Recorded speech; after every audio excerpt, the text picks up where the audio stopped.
In this section, we're going to look at the counting principles. And there are three main counting principles we're going to look at.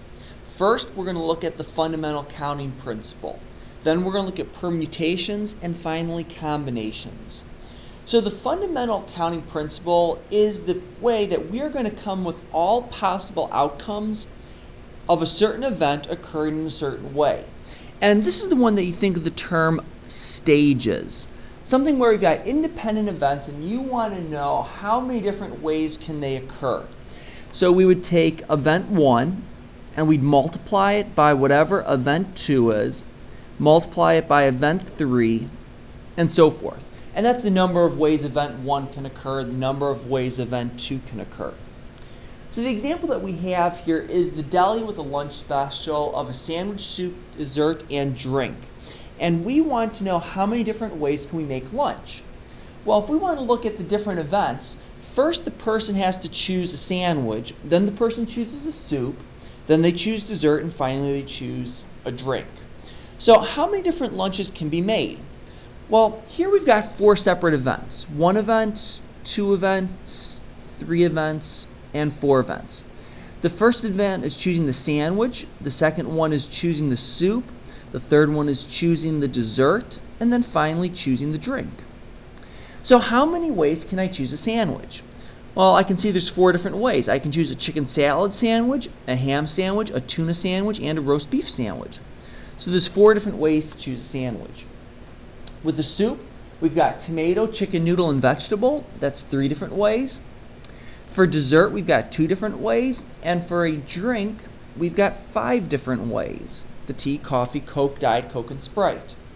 So when we multiply all those pieces together, there are 120 different ways that we can make lunch. Now, how many lunches can be made if you have tomato soup and tea? Well, if I go through the same thought process with 4 different events, I know that for my soup, this has to be tomato. I'm still looking for a sandwich, still looking for a dessert, but then the tea is chosen for me. So in the first thing, for the first event, I should say, how many choices do we have? Well, we've got 4 for sandwiches. The second event, which is choosing a soup, we only have 1 choice since we have to have tomato soup. For the dessert, once again, we've got 2 choices, the cookie and the pie. And then finally, we have the tea for the drink, which is only 1 event. So in all, there's 8 different ways that we can make lunch if we're going to limit ourselves with tomato soup and tea. I hear a bell. The next example is taking a true-false test. We've got a test that contains 10 true or false questions, and how many ways can you answer the whole test with none of them being left blank? None of the questions.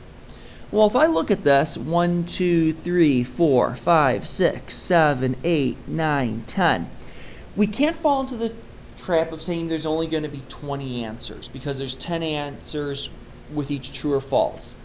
The fact that question 1 has to have a correct true or false, question 2 has a correct true or false, does make a difference. So the first event that we have is question number 1. And we've got 2 possible choices, true or false. So event 1 there is question 1. Then we've got event 2, which is question 2, event 3, which is question 3, and all the way down the line. And that's important because let's say this test were to have 7 trues and 3 false answers. If I were to answer all 7 true then 3 false, that's not the same thing as answering 3 false then 7 true. So I've got to take into account every possible way that I can answer this test, which means the order of the true and false does matter. So this here is going to be 2 raised to the 10th, which is 1,024 possible answers. The last example on this page is a code. Company places a 6-symbol code on each unit of a product. 4 digits, the first of which is number 5, followed by 2 letters, the first is not a vowel.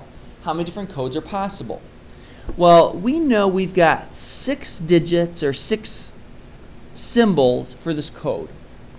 The first one has to be number 5.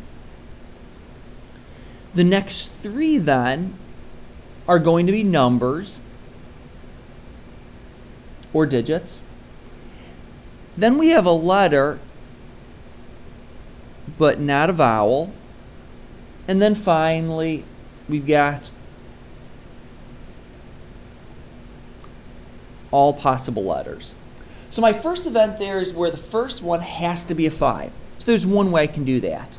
Then the next three are just digits, 0 through 9. So there are 10 options for each of those. Letters, but not a vowel, there's 21 options. Y does not count as a vowel. And then we've got 26 options if we choose all possible letters. So once again, since these are independent events, we're going to multiply them together, and we get 546,000 different ways that we can come up with 6-symbol codes, where the first code piece has to be the number 5. Then we get 3 numbers, then we get letters that aren't vowels, and then any letter.